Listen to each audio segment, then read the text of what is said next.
guys, saya mau komentarin tentang kasus Mbak siapa Ina ya kalau nggak salah ya. Nah, videonya teman-teman bisa tonton berikut ini. 就跟你可以跟他帮我翻译说，我们真的对他真的很好。Ngerti nggak? Ngerti nggak? Kamu kasih tahu saya. Nggak tahu artinya kan? Dia ngomong, dia itu baik sama kamu, ya, udah baik sama kamu. 我们有什么他就吃什么，我们不会像人家都是分开说，我们吃大餐，他吃。Dia bilang apa? Ngerti nggak? Enggak. Nggak ngerti. Enggak. Kenapa nggak ngerti? Semuanya harus saya yang terjemahin, ntar kamu bilang nggak percaya saya lagi. Dia bilang, dia makan apa, kamu makan apa, bener nggak? Terus? Ya kan? Ya. Bener nggak? Bukannya kamu makannya nggak enak, dia makannya enak. Ada begitu nggak? 对啊，像饼干这些也都摆在这边让他自己吃， Ini 他也 katanya 都知道 kasih 啊。 kamu makan, bener nggak? Ya. Iya. 对啊，然后没有关系，缘分到这边，然后我希望他能赶快找到工作，因 Dia 为他 bilang 很缺钱， berharap kamu 所以 katanya 我希望 bisa 他能 dapat 赶快 majikan 找 baru lagi 到。 lebih cepat. Jadi katanya dia berharap kamu kan keluar dari sini, biar kamu bisa dapat majikan baru gitu, ya, ngerti nggak? Tapi saya nggak mau cewek. tanda tangan nanti dulu. Saya nggak mau tanda tangan. Kenapa nggak mau tanda tangan? Ini majikan saya udah ngomong kan, majikan ini nggak mau pakai TKW. Iya, Ngerti nggak nggak? apa-apa. Dia nggak mau pakai TKW, kamu di sini pun percuma, nggak ada gaji. Nggak apa-apa, nggak digaji juga. Nanti dulu saya nggak mau tanda Nggak, tangan. kenapa Saya nggak nggak digaji? mau. Majikan ini nggak bisa kasih kamu di sini. Nggak apa-apa. Nggak mau. Saya nggak mau tanda tangan. Saya 老板不用外劳了啦，你在这边也没有钱啊。 没关系，没关系。老板不用外劳了，你不能留在这里，懂吗？什么没有关系？ Dia nggak mau pakai TKW, kamu nggak bisa di sini, ngerti nggak? 老板不用外劳了，懂吗？ Ngerti 跟他 nggak? 讲，没关系。什么没有关系？这别人家，你不能留在这里呀、你没有关系，我有关系啊 Kamu。punya nama itu nanti di pemerintah dihapus. 这 Jadi 别 kamu 人 nggak bisa 家， tinggal 老 di 板 sini, 不用 ngerti 外 nggak? 劳了，可以 Kalau 吧 kamu？tinggal di sini, kamu 我 dianggap 们也要用 kaburan. 的，因为香港了。对呀、 Ngerti nggak? Kamu dianggap kaburan, ngerti nggak? Iya, Ngerti? Kaburan itu ngerti nggak? iya. Nah iya kalau misalnya di kaburan 他 itu 把 kamu 他 nggak 的 bisa 行 pulang 李 ke 收一 Indo. 收了， Saya nggak mau tanda tangan. Saya nggak mau. 你签不签都没关系，老板不用外劳了，你就要离开这里 Beresin 啊 baju。dulu, beresin baju dulu. Iya, saya nggak mau tanda tangan. Saya nggak mau. Harus tanda tangan biar nggak Nggak bisa. mau. Nggak mau. Nggak mau. Saya nggak mau. 不要，我不要。等一下，我不要。你不要什么东西啊？这别人家哎、呀，对，老板不用外劳啦，你听不懂吗？老板不用外劳，什么没有关系？这别人家不是你家哎、我不要，我 Ini 不 你 bukan 要。什么不要？ Kamu ngerti nggak? Ini kan rumah orang, kamu tinggal di sini buat apa? Ngerti 这 nggak? 别人家不是你家，老板不用外劳了，你要离开了，不要。什么不要？你凭什么不要？你我凭什么工作，不要？我工作很好。你凭什么不要？很好，我工作很好。你工作很好啊，你为什么你要这样子做吗？嗯你，为什么要打195吗？你跟他讲，你跟他讲啊！不，你跟他讲对不。对？为什么？你说，你为什么？什么为什么你们为什么？我们为什么？我工我们怎么样？作很好，我照顾阿妈，我照顾阿公。然后呢，雇主给你3000块，你不要，你打195有什么关系？不够，说不够，知道？不够，不够你要我跟你讲，讲啊！不要，没有，来来，没有给我，不要跟他没有给我，没有给我，整理整理整理了，整不要，理过来不。要，不要。因为我们真的要，他只要照顾、睡觉、吃饭，因为他的一顿是怎样，你知道吗？我们是煮东西，去把你的行李收下来。照着更花。老板不用外劳了，你不能留在这里，懂吗？他洗带一个人，晚什么带一个人？带一个人，什么带一个人？他说什么带一个人？不要。没有了，什么东西不要了，什么带一个人，什么东西啦？什么意思啦？Maksudnya apa? Bawa orang tuh maksudnya apa? Apa? Lu tadi ngomong apa?带一个人itu什么意思？ Barang saya mau dibawa. 对啊，全部拿走啊！我不要，为什么你不要？我不要，我不要。你是住在这边吗？这个是你的家吗？我跟你讲，你刚刚说如果不要，我现在叫警察来，马上把他送走。他也不要留在台湾工作。 Dia nggak telepon polisi. Silakan, silakan Cing, Cing, 你 Cing, 好， oh, Cing, Cing, Cing, tak, Cing. 我没有爸，我没有爸。进，你打给191，你就跟他，你就，对啊。我以吹波叫你后康的时候才，真的这一点我们还知道，我们也不怕打好去哈。没关系，你就打给老师，你说现在不赌，不要用外劳，对啊，你问他怎么处理？Nah, kasus Mbak Ina ini jadi pelajaran dan kita harus berani ya. Walaupun di TikTok VT-nya itu banyak yang ngehujat, tapi sebenarnya dia itu mempertahankan haknya ya. Jadi kisahnya tuh seperti ini yang saya tangkap ya dari video-videonya Mbak Ina. Mbak Ina itu dipekerjakan di Taiwan oleh sebuah majikan.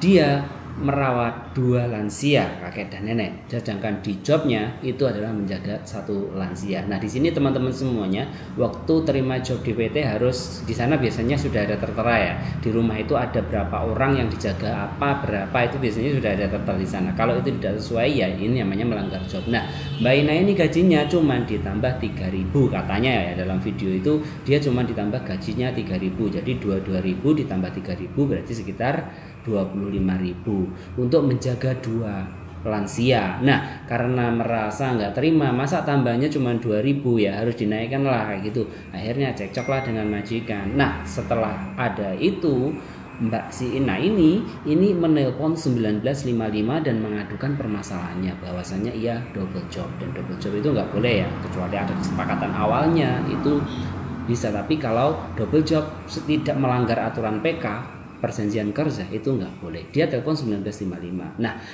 seperti biasanya guys, jadi ketika kita telepon 1955 maka pihak 1955 itu akan cross check, konfirmasi ke agensi, konfirmasi ke majikan sebelum datang. Ketahuanlah antara agensi, wah si Ina ini kenapa harus lapor 1955, kacau ini. Majikan juga tahu, marahlah majikan, marahlah agensi yang diwakili oleh penerjemahnya yang sampean lihat di video tadi. Nah, setelah cekcok-cekcok seperti itu ternyata Mbak Ina ini mau dipulangkan sepihak. Kelihatannya seperti itu karena dia disuruh tanda tangan. Ini yang penting temennya, dia disuruh tanda tangan. Untungnya Mbak Ina ini sudah pandai, dia menolak tanda tangan. Dan kalau tanda tangan pasti dipulangkan. Jadi teman-teman, ini pelajaran pentingnya apa? Jangan mau asal tanda tangan. Kalau sudah tanda tangan, nanti organisasi Pak manapun untuk menyelamatkan kamu itu sudah susah. Tapi kalau nggak tanda tangan, masih ada waktu sekitar 60 hari atau bahkan bisa lebih di Taiwan ketika teman-teman semua diusir dari tempat majikan, diusir dari tempat agensi, masih ada shelter-shelter yang menampung. Tapi kalau sudah tanda tangan, bye-bye, susah pasti kembali ke Indonesia. Nah, Mbak Ina ini ngeyel dalam video tadi ya, ngeyel nggak mau tanda tangan, ya itu betul.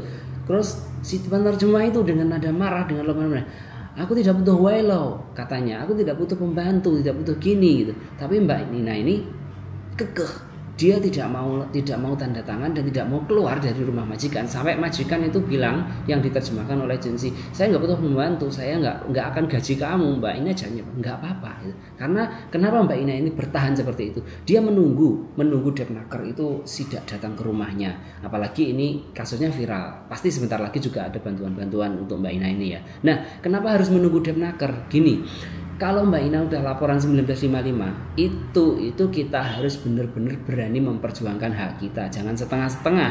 Banyak teman-teman yang laporan 1955 dikertak sama penerjemah mundur, takut, dikertak sama majikan takut, akhirnya laporannya terputus. Tapi kalau seperti ini, dia tanda tangan tidak mau, agensi marah didengerin, majikan marah didengerin, suruh keluar nggak mau, dia masih tetap situ, diancam nggak digaji, dia diem saja nggak apa-apa, katanya mekuansi. Dan dia nunggu datangnya Depnaker. Ketika nanti Depnaker betul-betul datang dan menemukan apa yang dilaporkan Mbak Ina itu betul, dia double job dan lain sebagainya, dengan di situ otomatis ini majikan sudah berada di ujung tanduk.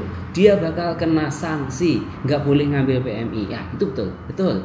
Karena kenapa begitu majikan itu marah sekali di sana, penerjemahnya ikut marah sekali, tidak pernah menyelesaikan. Penerjemah harusnya kan antara tengah-tengah ya, antara PMI dan antara majikan. Nggak, ini penerjemah cuma menerjemahkan majikan, marah-marah ikut begitu gitu. Jadi dia itu cuma menerjemahkan dari majikan saja, dia tidak pernah menerjemahkan dari PMI gitu. Saya bilang begitu kenapa? Karena begini, ketika majikan ngomong dengan nada marah, nih itu penerjemah juga ngomong dengan nada marah dengan bahasa Indonesia. Tapi ketika Mbak PMI juga menjawab dengan bahasa Indonesia, ini hak saya ini. Penerjemah nggak akan menerjemahkan itu ke majikan dengan nada yang sama. Semuanya seperti itu. Jadi dari kasus ini, ketika kamu sudah lapor 1955, maka harus tegar, maka harus hadapi sampai titik darah penghabisan. Setidaknya kalau kamu keluar dari rumah majikan yang dia mempekerjakan kamu dengan double job dan tidak sesuai, maka ketika kamu keluar dari situ, majikan tidak bisa lagi mengambil TKI ataupun mengambil dari negara manapun. Dia di blacklist sementara, setidaknya 3 tahun sampai 5 tahun gitu.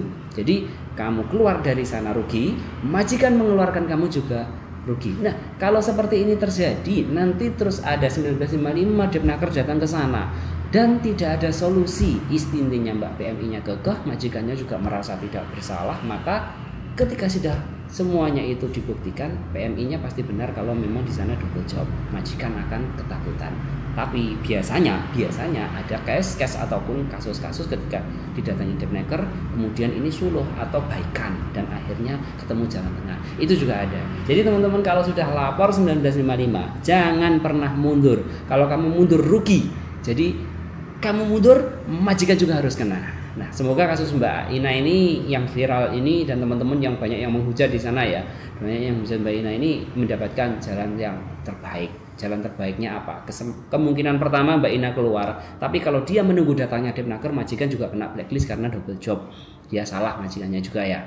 Tapi kemungkinan kedua, ketika Depnaker datang, majikannya suluh, majikannya oke lah, saya salah, saya gini. Akhirnya Mbak Nina cuma mengerjakan satu pasien saja, majikan bisa ngambil satu lagi jajannya. Atau Mbak Nina bersedia mengerjakan pekerjaan itu dengan tambahan gaji yang sesuai dengan kecapean yang dia terima.